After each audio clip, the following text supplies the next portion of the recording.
Maksud. Me elame ühes väikeses riigis nimega Eesti. Selleks, et Eesti saaks areneda ja siin oleks hea elada, peame hoidma oma rahva terve ja targana. Peame ehitama ja hooldama teid ja hooneid, tagama kõigile turvalise elu ja tegema palju muud, mis ühe riigi püsimiseks oluline on. Kõik see tegevus vajab raha, nii nagu vajab raha meie kodune elamine. Kodukuludeks, söögiks, ehituseks, autole, sinu taskurahaks ja nii edasi. Eesti on samasugune perekond, kuid lihtsalt kordi suurem. Ja selleks, et riik toimiks, on mõeldud maksusüsteem. Mis on maks ja miks seda makstakse? Maks on seadusega kehtestatud rahaline kohustus eraisikule ja ettevõttele, mis tuleb tasuda kindlal ajal ja kindlas summas. Maksude maksmisega mõtleme me nii iseendale kui ka iseendast kaugemale. Kõigele sellele, mis meil on ühine. Maanteed, haiglad, koolid, metsad ja palju muud on meil kõigil olemas tänu meie ühisele rahale, mille eest Eestit majandame. Kui satud raskustesse, näiteks jääd haigeks, siis on just maksuraha see, mille eest sind aidatakse. Seejuures on väga oluline, et igaüks meist annaks ühise raha kogumisse oma panuse. Ainult nii saame ühiselt Eestit majandada ja hoida. Millised on maksud Eestis? Maksud jagunevad Eestis 2. On riiklikud maksud ja kohalikud maksud. Riiklikke makse kasutatakse kogu riigi arendamiseks. Kohalikud maksud aitavad kaasa konkreetse valla või linna arengule. Meie riigi rahakotti täidavad peamiselt 4 suuremat riiklikku maksu. Tulumaks, käibemaks, aktsiisid ja sotsiaalmaks. Riiklikud maksud on veel maamaks, hasartmängumaks, tollimaks, raskeveokimaks ja ettevõtlustulumaks.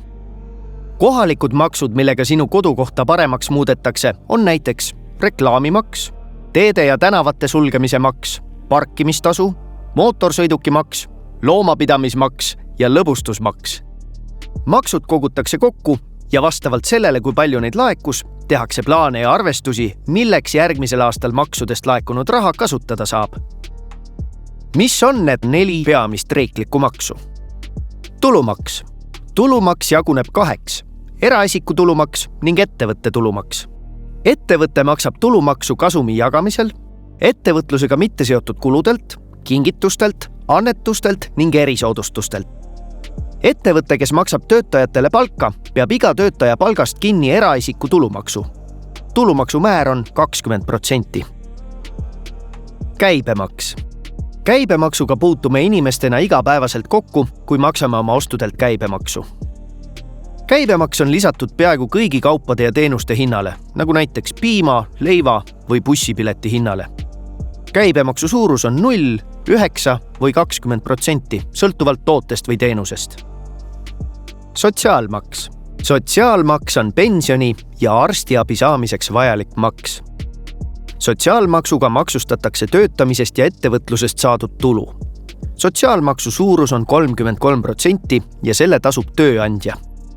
Näiteks sinu ja sinu vanaema arstiabi eest on kõik töölkäijad oma maksude tasumisega hoolt kandnud. Seega on ka sinu kohustus tulevikus makse maksta, et sul endal ja kõigil teistel oleks võimalus vajalikke teenuseid ja abi saada. Aktsiisid. Aktsiisid on kehtestatud elektrile, kütusele, pakendile, tubakale ja alkoholile. Selle maksuga soovitakse mõjutada inimesi neid kaupu vähem tarbima. Näiteks kütuse tarbimise vähendamine aitab hoida keskkonda ning alkoholi ja tubakatoodete tarbimise vähendamine inimeste tervist. Millele ja kuidas makse kasutatakse? Makse kasutatakse peamiselt tervishoiuteenuste ja arstiabi pakkumiseks, ühistranspordile ja teedeehituseks, aga ka lasteaedadele, koolidele ja teadusele, teatritele ja muuseumitele, raamatukogudele ja noortespordile, lastetoetusteks, pensioniteks ja emapalgaks ning Päästeametile, politseile ja kaitseväele meie turvalisuse hoidmiseks. Kui me makse ei maksaks, siis tuleks meil ise tasuda kõige eest, mida tarbime. Näiteks koolis käimise eest peaks iga õpilane maksma 489 eurot kuus. Kui oleks tarvis ehitada uut koolimaja, siis peaks iga õpilane maksma 7 aastat järjest 20 eurot päevas. 1 kilomeetri kaasaegse tee ehitus maksab 5 miljonit eurot. Üks uus buss umbes 300 000 eurot ning 1 tänavavalgusti ehitus umbes 1000 eurot.